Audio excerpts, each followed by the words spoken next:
So I made a decision that is really scary, and it's a really big one. And there's a lot of pressure around me to justify it, to explain it, because people think that I am a little bit crazy and flying off the seat of my pants. And it's not, I made the decision not because everything was lined up perfectly, because it isn't, but because staying the same was felt too risky or too painful than making the change. So I want to talk about what this decision really actually looks like from the inside. So I've been with the same organization for 23 years.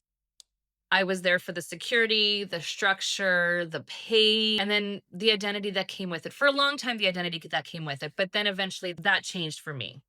And then alongside that, I have been business coaching solo entrepreneurs for about 15 years. And that was an off and on the side when permitted, and the day job took priority. So if the day job was busy or I was starting a new position or I got a new promotion, then the business coaching was put on the side and I would be focusing on the day job because that was my security, that was my bread and butter, and that was my priority. So the decision, it wasn't necessarily a dramatic moment. It was actually like dragged out through time of contemplating and dreaming. And I'm like, can I do this? Is this possible? What would the finances look like? I've met with my financial advisor multiple times. I've talked this out with other people. I've contemplated it through and through. I've looked at the job market of what else would be possible for me. I looked at my business. Can I ramp up my business to be full time instead of part time? I have been calculating so much in my head about whether this was the right decision and whether it's the right decision for me and whether it's a risky decision, especially given the economy right now and where it might be headed. And I'm not even sure where it's headed. I'm not sure if the job market's going well or if it's going downhill. I don't know whether there's going to be more contract work available and less permanent, which would actually suit me fine. I don't know. And I'm hearing all these different things and I don't have really hard facts. But it became for me more of this knowing of no, this is just really what I have to do. And I think any logic or explanation was about talking myself into staying the course and not making any changes. But that's just not what was in my heart and where I know this, I know that my life needs to go. And if you're close to me, you know that I've also been through a lot in the last few years. And all of the personal stuff has also led me to wanting more change, to find more purpose and meaning, and just shake things up a little bit and refresh my life. I'm also heading into being 50. So tell me, if you have hit the stage of being 50, was it a crisis for you? Was it a smooth transition? Did it mean nothing? Is this a midlife decision I'm making? I don't know. But regardless, it feels like the right decision to make. So, starting in this fall or winter, I'm retiring. There's a date set.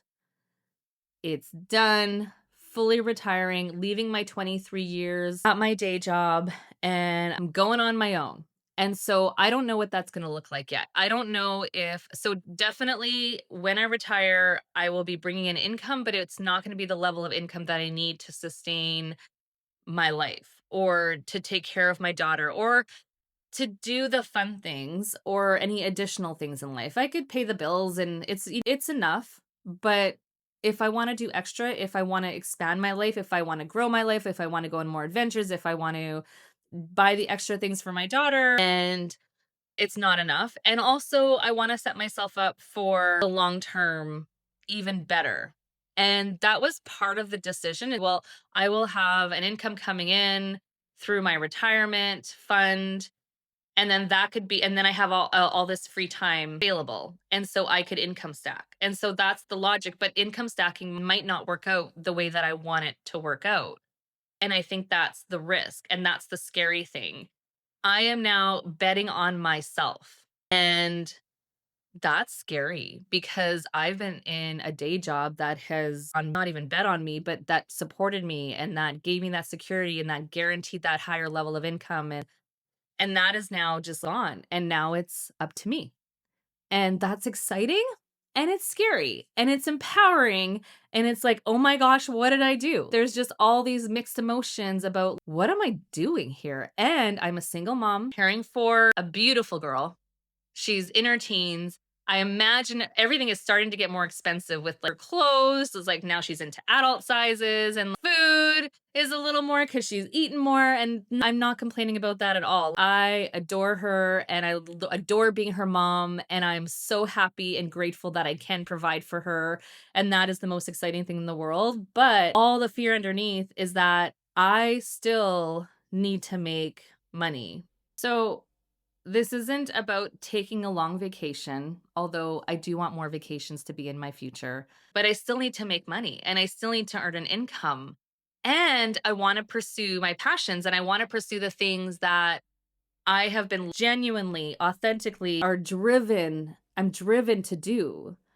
And not just waking up and doing that slog and working for someone else's purpose, but for my own and in ways where I know that I get into that state of flow and it's my creativity that gets to come out and it's my knowledge that I get to share. And it's just really exciting for me to think about that and to think about what's possible. So it's not a vacation, but it is a leap. It's definitely a leap of faith. And what I'm looking for is to continue to bring in a thriving income for our household and to create more simplicity in my life, more human engagement, and have it to be sustainable, but also like fit for my real life. And when I say my real life, as a single parent, I feel like I do have a higher mental load handling a lot more than others. I do get breaks, but it doesn't seem like a break because you're 100% on and then you're 100% off. And when you're 100% off, there's actually a major to-do list so that you can be 100% on. And for those of you who are co-parenting and having schedules and going back and forth, that's what it is. And then going into teenage life, I want to be more and more present for my daughter. And so that's kind of the personal context. But then also, I think for me, it's a decision to either spiral upward or spiral downward. And I'm going to say this too. In the last 6 years, I have been working virtually from home. And while I absolutely love that flexibility, it's been a little bit of a downward spiral. I've gained weight from not moving enough. I've really noticed the lack of human interaction in the office. And my job, for your information, would not necessarily change. It would remain to be virtual. And I want to create more in person, in real life, meaningful interactions to add to that richness in my life, whether it's local and then online and then globally. So that's also some kind of vision that I have going forward. And I'm choosing to spiral upward. So I'm choosing to spiral upward, not spiral downward in my business, in my life, in my body. And then that's the thing too, the flexibility allows for me to also focus on my health. And let me tell you, going into 50s, there's definitely a transition. There's the extra fluff that you want to take care of. There's just so many reasons to find more balance, more meaning, more purpose, more presence, and more flexibility, and maybe even more income than I was earning before, right? The world is my oyster. So early retirement at 50, it's not an exit. It's not an exit strategy from getting out of working, not by any means. But it's an entrance into a chapter that was always supposed to be mine. And it's just really exciting times.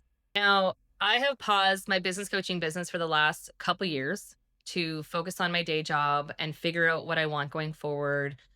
Also, in response to the changing online space, to parse out what's working and what's not working anymore and to just recreate it in a way that is relevant in 2026. And I still have a 10-hour business week framework that I use. It's still relevant. It still is wonderful for time management and getting the results in your business.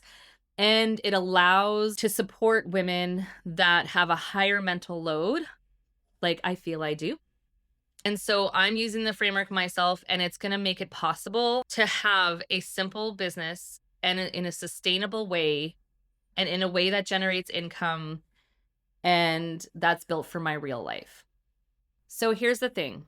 The decision itself is creating momentum that waiting or not changing anything never would. I would have been stuck in that same cycle. And that's what I was really concerned about, is stopping and starting my business because I'm prioritizing my day job, or there's other layers that force me into just prioritizing my day job, and then the personal life stuff that also it just happens in real life, like the real life events.